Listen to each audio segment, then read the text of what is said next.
तो दिव्या अग्रवाल बन चुकी हैं बिग बॉस ओटीटी की विनर। दिव्या अग्रवाल हमने जैसे लास्ट नाइट देखा, इस शो को जीतकर ट्रॉफी घर लेके जा रही हैं। इसके बाद से ही जो उनके फैंस हैं वो काफ़ी ज़्यादा खुश हैं, लेकिन कई लोगों के दिमाग में ये सवाल भी ज़रूर होगा कि आखिरकार दिव्या कैसी बन गई इस शो की विनर। तो अगर आप भी इस सवाल से जूझ रहे हैं तो चलिए आपको जवाब दे देते हैं। दोस्तों, आपको बता दें कि दिव्या को स्टार्टिंग से ही काफ़ी ज़्यादा क्रिटिसिज्म फेस करना पड़ा शो में। जहां तक बात की जाए शो के होस्ट करण जौहर की, करण जौहर ने हमेशा ही दिव्या को डांटा है, फटकारा है, लताड़ लगाई है। कई चीज़ों को लेकर उनकी बहस जो है वो दोनों की साथ में हमने देखी। इसके अलावा उनकी लड़ाई हर किसी से घर पर होती ही रहती थी, फिर वो चाहे शमिता हो, प्रतीक हो, नेहा हो, हर कोई दिव्या को पसंद नहीं करता था। और हाल ही में जब हमने घर वालों से पूछा कि आपके हिसाब से कौन विनर नहीं होना चाहिए, तो सबने एक आवाज़ में यही कहा था कि दिव्या घर की विनर नहीं होनी चाहिए। इन सारी चीज़ों के बावजूद दिव्या कैसे जीत गई, तो दोस्तों आपको बताते हैं कि दिव्या ने सबसे पहले तो अपना स्ट्रॉन्ग साइड पूरी गेम में स्टार्टिंग से ही बरकरार रखा था।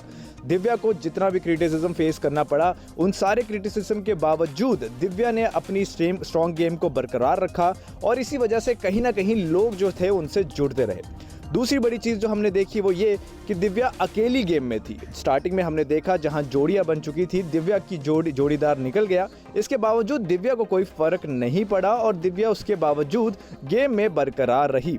इतना ही नहीं दोस्तों, हमने ये भी देखा है कि जब भी टास्क होते हैं तो दिव्या के टास्क हमेशा अच्छे ही रहते थे। हर टास्क में दिव्या बहुत बढ़िया करके दिखाती थी और कई सारे टास्क उन्होंने जीते। हाल ही में ओटीटी मीटर का जो टास्क था वो भी दिव्या जीती। इससे पहले जो टिकट टू फिनाले टास्क था वो भी दिव्या जीत गई थी।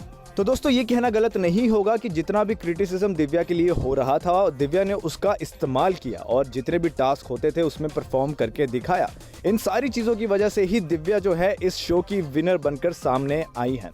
आपको बता दें कि कुछ समय पहले ऐसा कहा जा रहा था कि इस शो में विनर या तो शमिता होंगे या तो होंगे राकेश, क्योंकि इनको जो है इनकी साइड ली जा रही है और इनके कॉन्ट्रैक्ट में बात लिखी गई है कि विनर इनमें से किसी एक को बनाया जाएगा। लेकिन दिव्या के लेकर कोई बहुत ज़्यादा इतना एक्साइटेड नहीं था, क्योंकि दिव्या को लेकर लोगों का कहना था कि इन्हें जीतने तो बहुत मुश्किल है, ये शो नहीं जीत सकती हैं। और यही कारण है कि हम हमेशा देखते थे कि शमिता को कभी भी डांट नहीं मारी जाती थी, कभी भी राकेश को डांटा नहीं जाता था, लेकिन दिव्या को हमेशा डांटा जाता था। इन सारी चीज़ों के बावजूद अब फाइनली दिव्या इस शो को जीत चुकी हैं और जो इसकी ट्रॉफी है वो भी अपने घर ले जा चुकी हैं। नेक्स्ट लाइफ की रिपोर्ट।